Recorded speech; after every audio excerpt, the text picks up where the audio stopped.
The stories behind the stories with Mark Arnold, exclusively on the Geek Speak Show. And yes, this is historian Mark Arnold with another installment of the Stories Behind the Stories, and today we're interviewing Andrew Farago. And Andrew is the curator of the Cartoon Art Museum in San Francisco. He's also written a book called The Looney Tunes Treasury. Includes amazing interactive treasures from the Warner Brothers vault. I think that's a mouthful. And he's written for Marvel Comics, the Comics Journal, and Animation World Network. So welcome to the show, Andrew, and tell me a bit about yourself and how you got involved with the Cartoon Art Museum, and a little about the history of the museum as well. Okay. Let's see. I moved out to San Francisco with a friend of mine in 2000. And was, really looking for some way to get involved with the community, meet people who had my interests. And fortunately, I discovered the existence of the Cartoon Art Museum. And I started volunteering that summer, and they haven't been able to get rid of me, try as they might.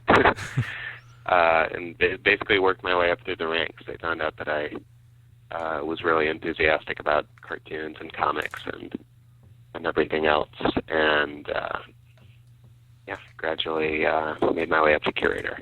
What steps does it usually take to get a show together? I mean, I'm sure some shows are easier than others, but tell me typically how do you put a show together? No, I wish there were a typical. Some shows are years in the making. So right now we are. Next week I'm actually installing a Chuck Jones Centennial exhibition, and that's been a few years in the making. That's us talking to the Chuck Jones Center for Creativity, and I'm working along with his grandson and his daughter, and so we've got a whole organization helping us out on that one. And other shows, that one took quite a while to come together. Other shows, it's a lot of pestering and wheedling and wheeling and dealing and cajoling and last minute panic, and it's a combination. So some come practically hand delivered, with a nice bow on top, and others, I'm surprised I don't have a head full of white hair as a result. No, I know I personally have come up with a couple of ideas, but where do you get your ideas for various shows that you've done? Do you usually come up? Do they usually come out of your own mind, or is it people suggested, or is it a combination of both? What's the most common ways? Yeah, it is a combination. So there will be historians and experts such as yourself who'll come to me and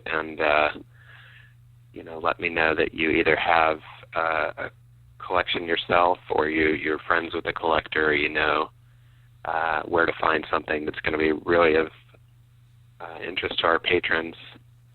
And I've been going to conventions and meeting with collectors for over a decade now, so I've got a pretty big network myself of people, and I have a sense of what's out there, and people are always approaching me with suggestions. Maybe it'll be the grandson of a famous artist, or a next door neighbor of someone who feels that their friend never got quite the due that was coming to him.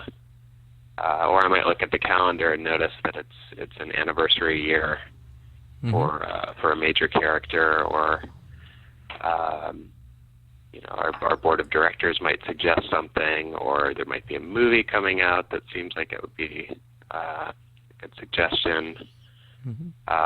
There might be political issues that are relevant or being discussed at the time that would lend themselves well to a timely exhibition.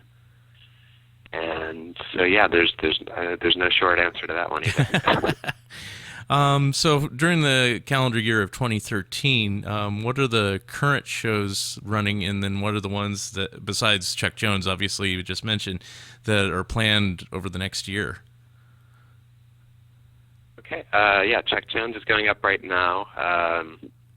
I'm also working on a retrospective of the cartoonist Sam Teeth, who's probably best known for a series in the 1990s called The Max, which he created for Image Comics. And he's been doing all kinds of interesting artwork and stories since then. So we're doing a career retrospective with him.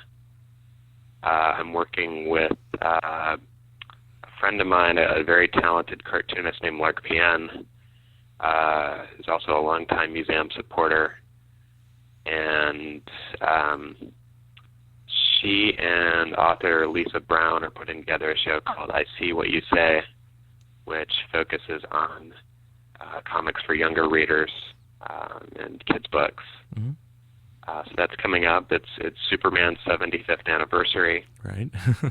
I'm talking to an artist I know who's a huge fan of the artist Ronald Searle, and he runs a blog dedicated to him, and we're planning a really nice look at his work coming up later in the year. And yeah, have a few surprises on the way too. Okay, sounds good to me.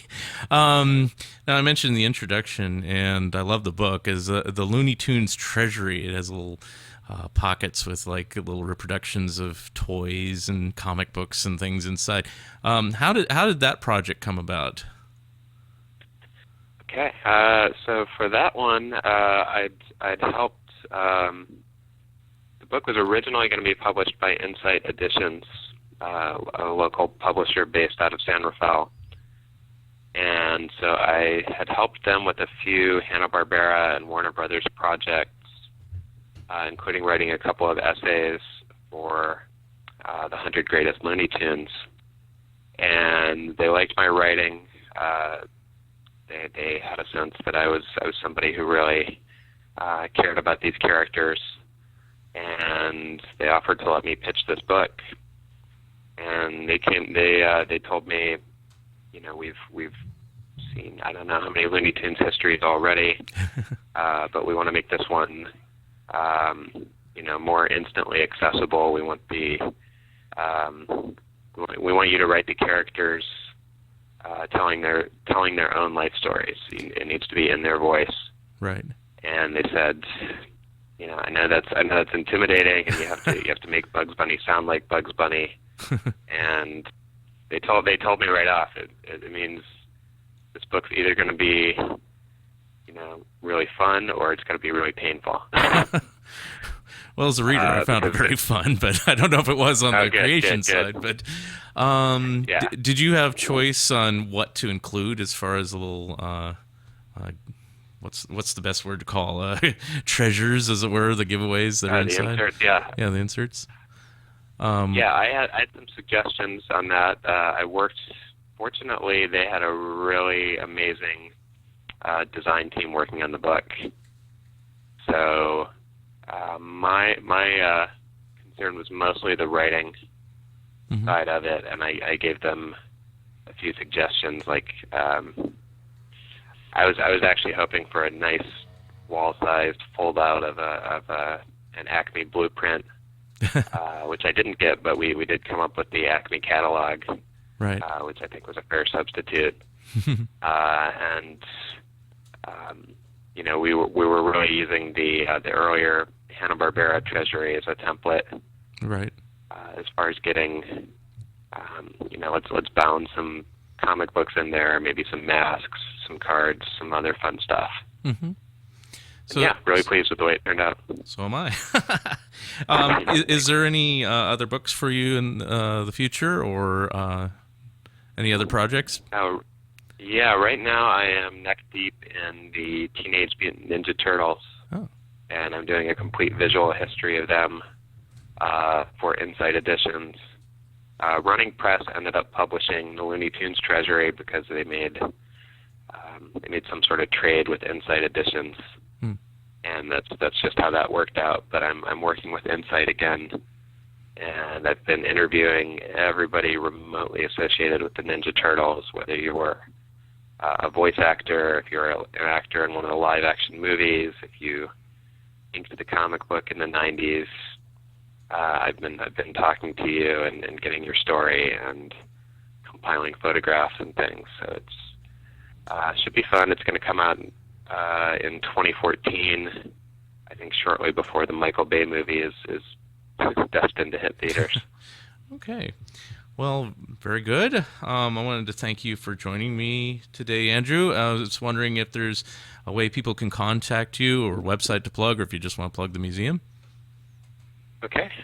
Best way to find me is at the Cartoon Art Museum. Cartoonart.org is our website. And I also run the museum's Facebook page, so that's a good place to find me.